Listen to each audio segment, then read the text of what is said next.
keeping the dodgeball tradition alive here as well. Yeah, a lot of the guys, the leadership council was talking about we're going to play again. So more competitive this year than last year. A little more team camaraderie and stuff like that. So it was fun. Good way to cap out this week before the scrimmage. 100%. Fun for the guys. They've had a good first 8 days. I've been really proud of the way they've been able to bring it. So fun for them to get out there and a little team bonding. What's the format of the scrimmage tomorrow? It's going to be game-like, so series. We'll do special teams intertwined. Last year we were still trying to figure things out. This year we have a little bit better plan in terms of who's going to be in what. So we're going to more be game operation in terms of special teams and ebb and flow like a game. We get stopped, we'll punt, we'll kick field goals, extra points, kickoffs, and kind of ebb and flow of the game. Coach, you weren't all that pleased with the quarterbacks yesterday, receivers. What are you looking for tomorrow when they get out here? Yeah, just don't force the football. Take what the defense gives you, right? And then at wide out, continue to play how we're playing. We're playing hard right now. We're getting. Our routes, our discipline of trying to win twice outside, all the details are starting to show up. We just caught the ball poorly the other day. That was it. Right, so just catch the ball and keep playing how you've been playing. Are you liking where those guys are right now? The two. I do. Battling for that? I do. I do like where those guys are at. Obviously, when install gets heavier, right, mistakes tend to increase, right? And that's where you've got to be able to have a plan.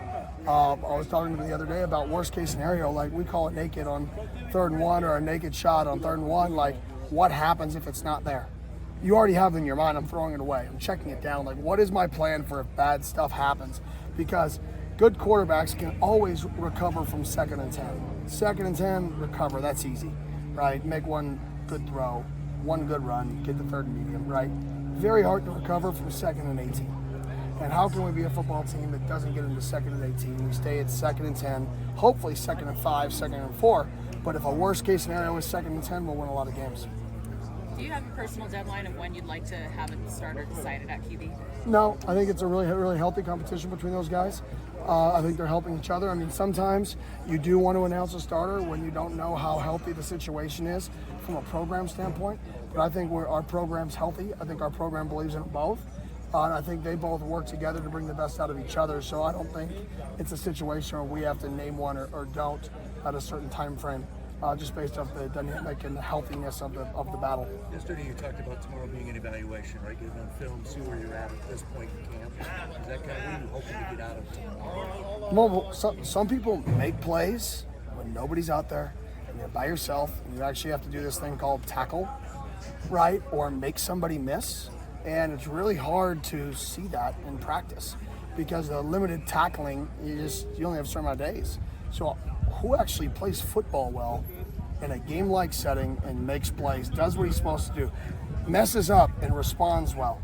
Like, that's what I'm looking for, is who shows up and who raises their level of play when we're in game settings, and then who pauses a little bit. Hopefully we have more guys that raise their level of play than pause. Will the fans help tomorrow? Just having a crowd here? Oh, for sure.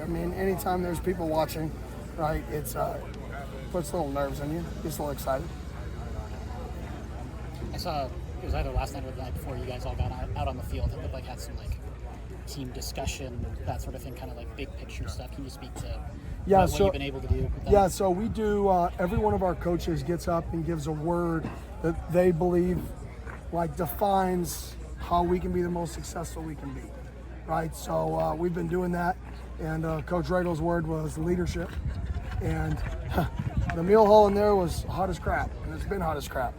And we said, nobody wants to pay attention in 100 degrees, sitting down and listen to somebody talk about a word. So we came out here, we sat down on the 50-yard line, we listened to Coach Regal talk about leadership. And then we have a player from our leadership council come up, and then they just kind of share their why to the team, just try to get people to understand each other more. So it was a really good message from Coach Regal yesterday. Seeing Graham out here and again anticipating the fans, he said thousands could be coming up here. How exciting does that make this whole experience from just a fan experience standpoint? Yeah, it's awesome. I think this is one of the most unique fields in the country. We're on a turf Arizona State football field with trees around us, rivers. This is pretty unique, right? So it's a pretty special experience that I think our players they really enjoy. And I think when the fans are out here, it even taps into that even more. So I'm really excited to for tomorrow and for our guys to get to play in that environment and that atmosphere.